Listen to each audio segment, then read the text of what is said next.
setiap kader yang merasa bertanggung jawab untuk pengabdian kepada partai, saya pikir semuanya terpanggil. Tapi lewat mekanisme partai, ya.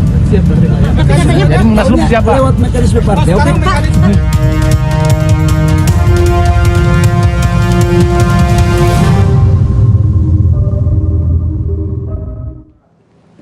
Pemirsa, kita lanjutkan obrolan kita malam ini. Tadi kita udah masuk ke padat karya, padat modal, sehingga ada kesan bahwa pengangguran justru tambah banyak, bukan? Dan akibatnya kemelaratan juga semakin. Ini kesan umum ya. Tapi tadi udah dijawab bahwa itu tidak begitu faktanya. Karena ada juga yang modal yang masuk, investasi yang masuk.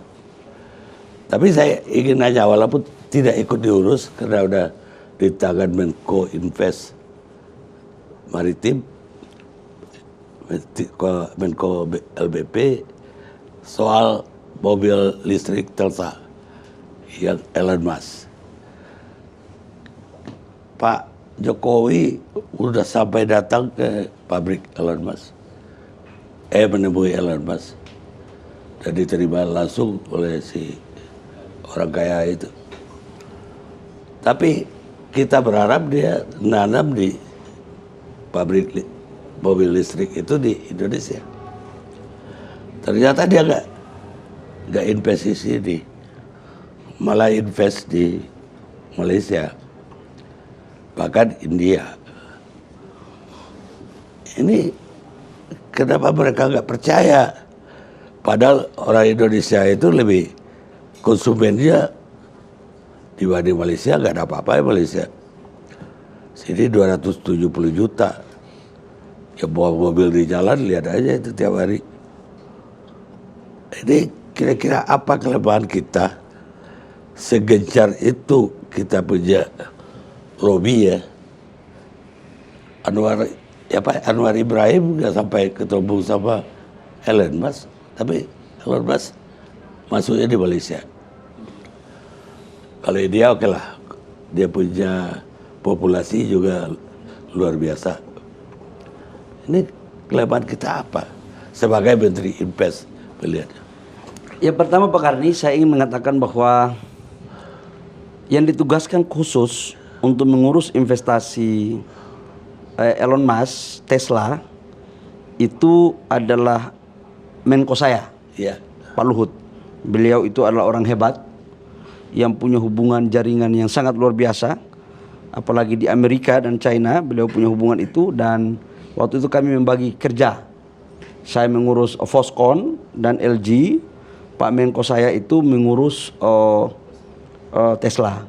Karena mungkin Bapak Presiden tahu bahwa satu tamatan Papua yang nggak jelas, jangankan urus Tesla, jalan Amerika aja nggak tahu. Nah, gitu kan. Kalau Pak Luhut kan hafal ya? Hafal, pernah sekolah di sana. Sampai itu gang-gangnya pun insya Allah tahu, dengan beliau punya kemampuan yang sangat luar biasa sekali. Itu pertama. Yang kedua, saya ingin mengatakan sedikit yang saya tahu sedikit itu adalah Menko saya Pak Luhut lagi berangkat sekarang ke Amerika, yang salah satu agendanya adalah memfollow up apa yang pernah dikomitmenkan waktu itu oleh Elon Musk. Dan mengurus investasi itu adalah sebelum berakhir tidak ada kata titik, selalu koma. Dan saya yakin dengan kemampuan Pak Luhut bisa memberikan yang terbaik untuk bangsa dan negara dalam konteks lobby. Yang kedua, harus kita juga tahu bahwa market di Asia Tenggara, populasi di Asia Tenggara itu, Pak Bang Karni, 43% dari 600 juta lebih itu ada di Indonesia. Dan kelas menengah, pertumbuhan kelas menengah ke atas kita sangat tinggi sekali.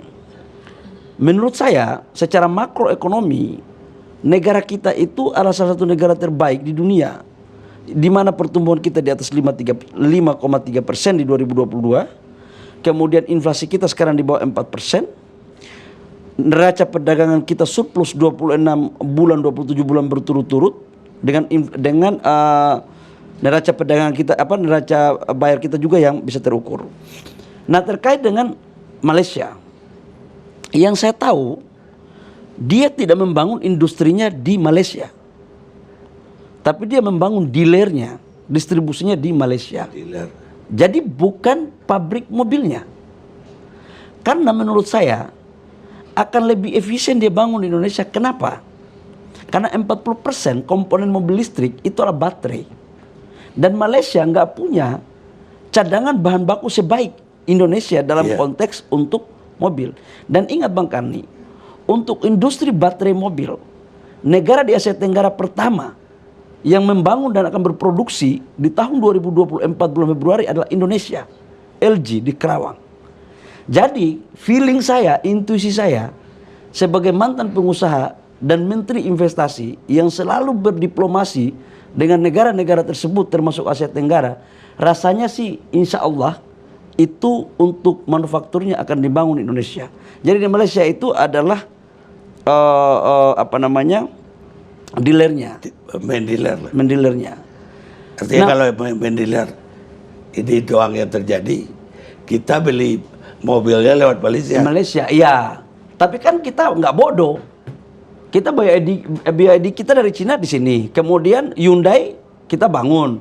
Kemarin saya dari China, Chery membangun juga di sini. Ford itu juga akan membangun.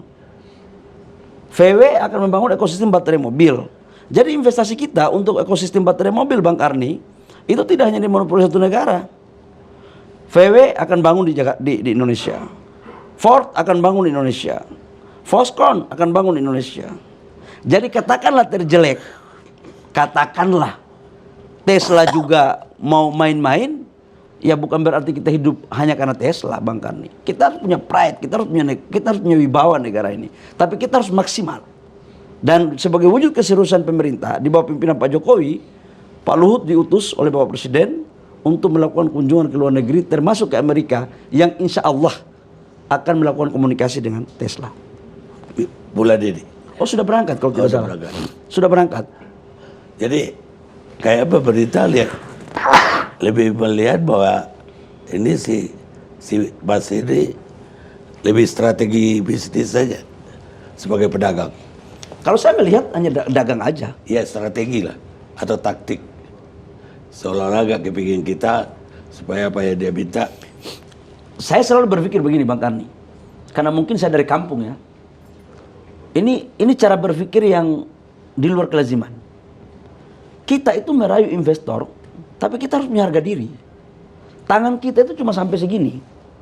Kita hanya bisa memberikan tangan kita sampai segini. Jangan terlalu jauh. Kalau terlalu jauh jatuh kita. Iya. Negara ini, negara yang merdeka, yang berdaulat. Kalau memang satu jalan tidak bisa, kita bikin jalan yang lain. Begitu. Ya tapi mungkin kita juga harus introspeksi. Apa kelemahan dari kita sampai kok dia nggak mau melirik kayak gitu. Yang berdiplomasi teknis itu Pak Luhut. Ya. Jadi mohon maaf, saya belum bisa menjawab secara detail karena saya tidak pernah berinteraksi langsung dengan Elon Musk yang melakukan interaksi langsung dengan Pak Luhut karena itu perintah Bapak Presiden. Kalau saya kan tahu diri Bang Karni, nggak boleh mengomentari sesuatu yang saya tidak tahu secara pasti. Nanti Pak Menko saya, habis ini saya telepon, Pak Menko perintah Pak Karni, saya menanyakan, dan saya akan melaporkan kepada Pak Karni dalam kurun waktu 1 kali 24 jam.